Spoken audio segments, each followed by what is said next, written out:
আজ একটাও মেসেজ দাও নাই, ব্যাপার কি? আসছো তুই?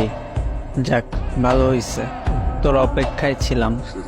কেন, কি করলাম আবার? করো নাই কি? কি করছি সেইটা তো বল।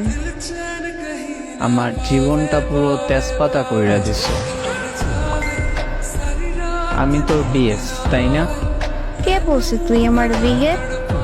ও আচ্ছা, তো এতদিন শুধু মজা নিছো, তাই তো? সবসময় একটু বেশি বোঝো। তোকে আমি বিয়ে মনে করি না, জামাই মনে করি। জামাই, বুঝলি? বাল মনে করো, বাল। ঠিক নাপাক জিনিস তোরে মনে করবো?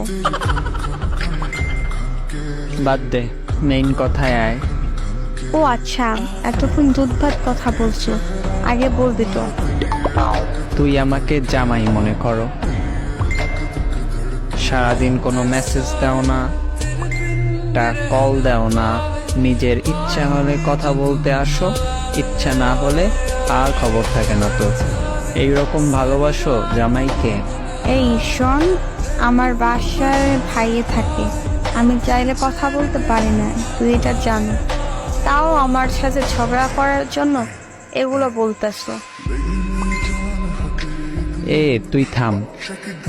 অন্য সব সম্পর্কে দেখি তো দুনিয়া উল্টাইয়া গেলেও জিএফ ঠিকই বিএফ এর খোঁজ নেয়, আর তুই সামান্য ভাইয়ের জন্য আমার সাথে কথা বলতে পারো না?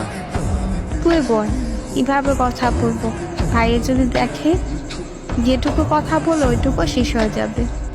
শোন, কথা বলার ইচ্ছে থাকলে টয়লেটে ফোন নিয়ে গিয়েও কথা বলা যায়।